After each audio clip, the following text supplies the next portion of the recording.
à tous, bienvenue sur 8 Mont Blanc, ravi de vous retrouver sur la place de l'info. Nous sommes lundi et le lundi on parle politique bien évidemment. Aujourd'hui sur ce plateau, Jacques Vengeant, bonjour. Bonjour. Vous êtes secrétaire régional EELV, alors avec vous on va parler politique nationale bien évidemment avec les présidentielles, mais aussi régionale et locale avec la pollution entre autres. Merci d'être avec nous. Merci. En face de vous, Fanette de Buisson, bonsoir. Bonsoir. Alors les titres du JT ce soir, on parle d'une association Hélas avec Glisse en Cœur qui a eu lieu ce week-end. Voilà, c'était la 10e édition ce week-end, une édition un petit peu pluvieuse puisqu'il a beaucoup plu.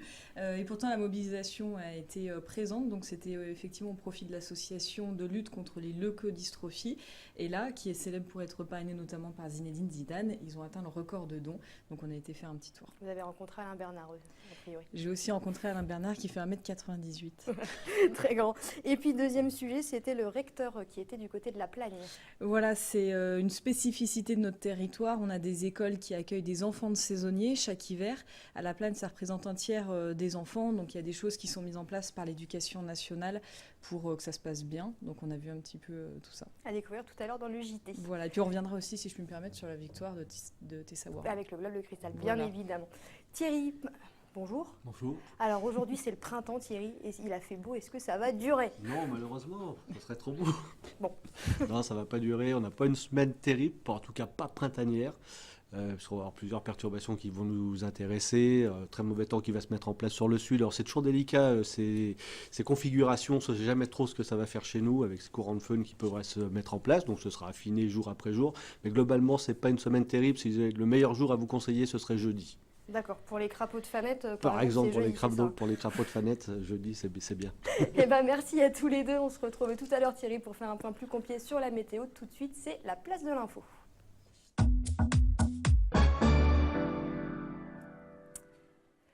On va donc parler politique en ce lundi avec vous, Jacques Vengeant. Vous êtes donc secrétaire régional d'Europe Écologie Les Verts.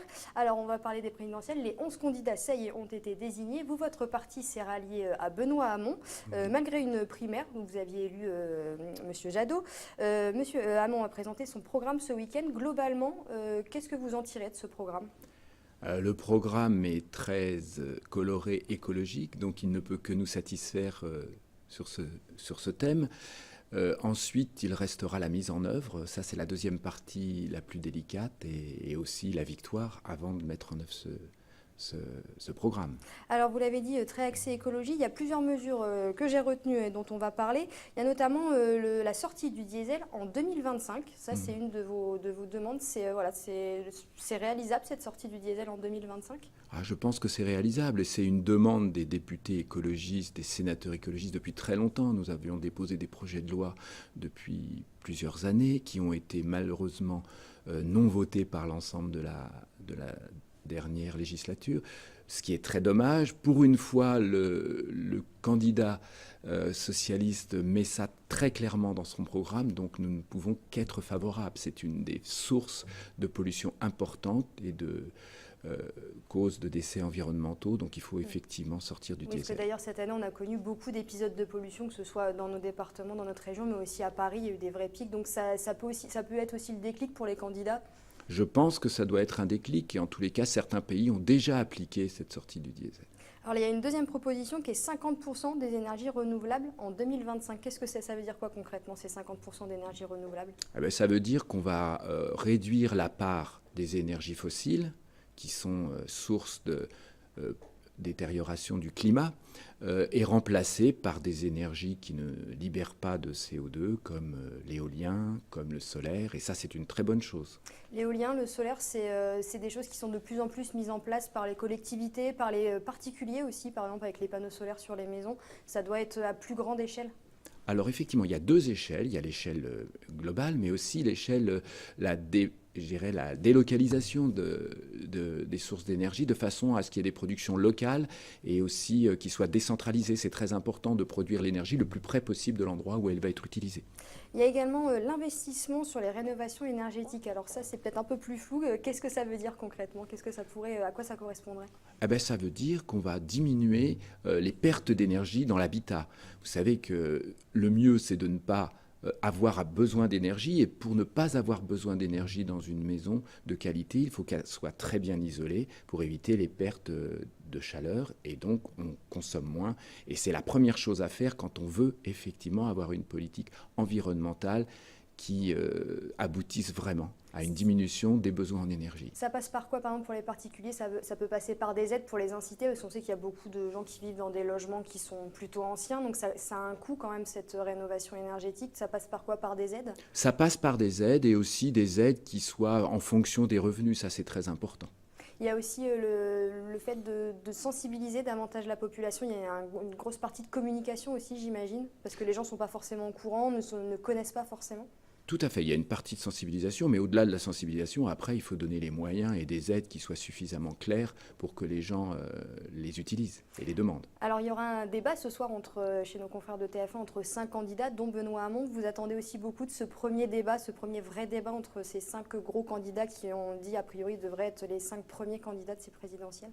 Ah oui, j'attends beaucoup. J'attends surtout que l'écologie soit au premier plan, parce que ce dont on se rend compte, c'est que pour la première fois, même si malheureusement il n'y a pas de candidat à la présidentielle du Parti écologiste, ce que je regrette personnellement, on voit que les 2 principaux partis de gauche et les 2 principaux candidats de gauche vont mettre l'écologie en tête de leurs préoccupations. Et ça, c'est une avancée considérable. Alors vous le dites, vous êtes déçu de ne pas avoir de candidat Europe Écologie Les Verts, mais c'était nécessaire de s'allier à la gauche de Benoît Hamon pour exister?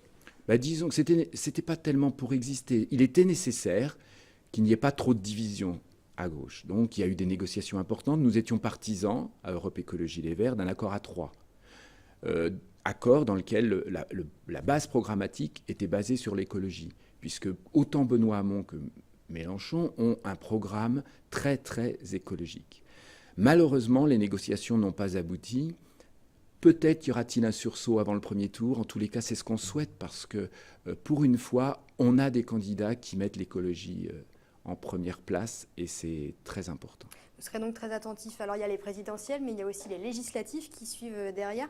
En Haute-Savoie et en Savoie, vous avez des candidats qui ont été investis?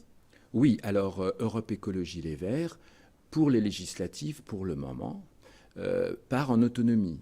Dans 8 circonscriptions, nous avons des candidats d'Europe Écologie Les Verts qui défendront un programme d'écologie politique. Et nous avons laissé 2 circonscriptions qui pourraient être tenues par des gens proches de l'écologie, de la société civile. Alors, il y a une des circonscriptions en Haute-Savoie, vous avez Lionel Jacquet. Il sera pour le moment, en tout cas, en face d'un autre écologiste, mais sans étiquette, c'est le docteur Champly. Il y aura une possibilité de rapprochement, par exemple, avec lui qui est très proche, notamment par rapport à ces problématiques de pollution? Ou de travailler, par exemple, avec lui sur ce secteur? Pour le moment, on a des contacts, puisque moi, ça fait des années que je travaille sur le problème de la pollution. J'ai fait des dizaines de séances, de conférences sur le sujet pour sensibiliser des centaines de personnes. J'ai fait des réunions avec beaucoup d'associations, y compris, nous avons eu des contacts avec le docteur Champly, puisque nous avons travaillé ensemble sur ce sujet-là. Après, on se connaît, je pense qu'il y aura des contacts entre nous. Mais autant nous avons un programme politique vert global, avec des propositions sur l'ensemble des problématiques de la société, autant le docteur Champly, pour le moment, se bat essentiellement sur la pollution. Donc voilà, je ne peux pas répondre à sa place en tous les cas. Très bien, merci. On va passer une courte page de pub, Oui. et puis on se retrouvera juste après pour parler plutôt région et locale. On se retrouve tout de suite après la pub.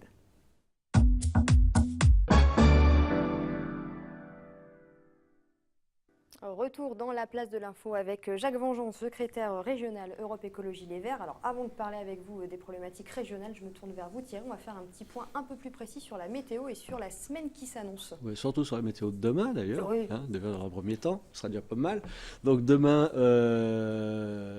alors globalement c'est pas trop mal, les nuages vont arriver au fil des heures progressivement, surtout dans l'après-midi où ça va un peu plus se charger, mais on n'attend pas encore de pluie en journée demain, ce sera probablement pas avant la soirée, voire le milieu de nuit de mardi à mercredi. Et tout ça dans une douceur qui va persister, regardez, jusqu'à 14-15 degrés l'après-midi en région de plaine, douceur également en montagne.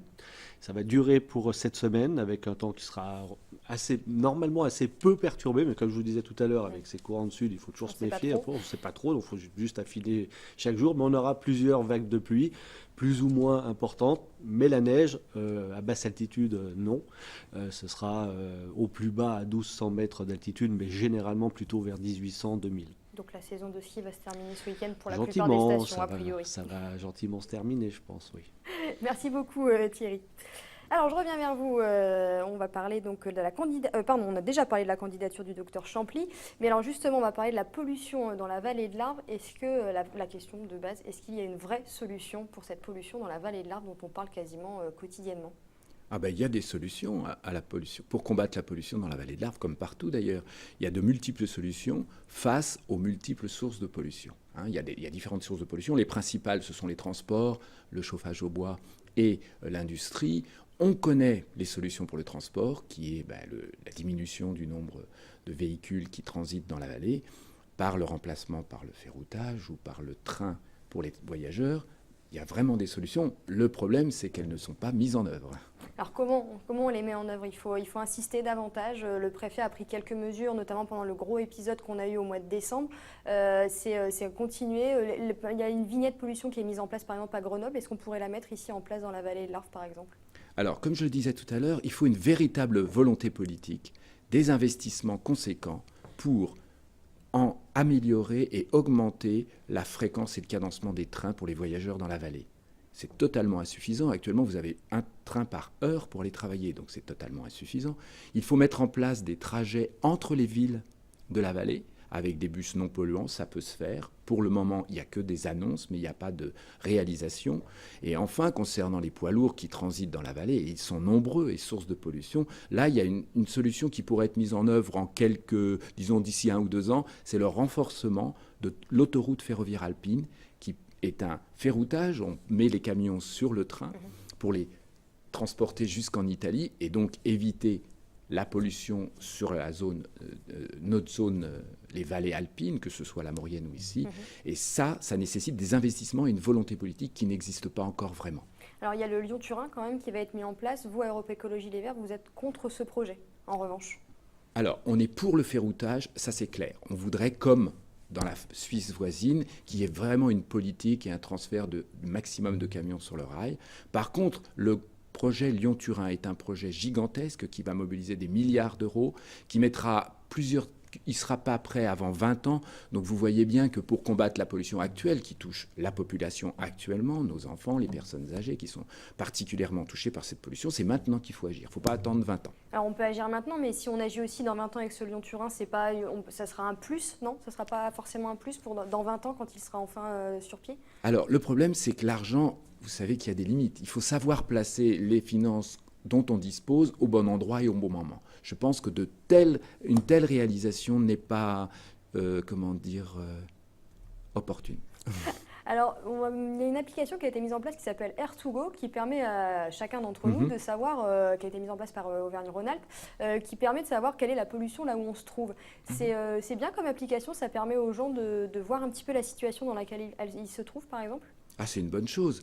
Il y en a d'autres d'ailleurs, donc c'est une bonne chose. Le problème, c'est que là, on s'adresse à des gens branchés, entre guillemets, c'est-à-dire des gens qui sont déjà familiarisés avec Internet, avec les mobiles. Le problème, c'est qu'il y a des tas d'enfants, des personnes âgées qui ne jouent pas avec Internet, qui n'ont pas leur portable toujours sur eux. Donc normalement, lors des pics de pollution, il y a un arrêté interpréfectoral qui devrait aboutir à l'information de l'ensemble de la population, en impliquant les mairies, les journaux, les radios. Et malheureusement, cet arrêté à chaque pic de pollution est donné, mais malheureusement n'aboutit pas à ce que l'ensemble de la population soit informée. Il y a un vrai manque de communication par rapport à ces épisodes de pollution. Il y a un vrai manque de communication. Il faudrait que les journaux télévisés, régionaux, il faudrait que les journaux papier aussi, chaque fois qu'il y a un pic de pollution, disent « aujourd'hui pic de pollution ». Parce que chaque fois qu'il y a un pic de pollution, il y a une conduite à tenir pour éviter que les gens malades ne tombent plus malades à cause du pic. Oui, parce qu'on le rappelle, c'est que c'est 50 000 décès par an dus à la pollution, c'est énorme. Voilà, en France, 50 000 décès prématurés dus à la pollution de l'air.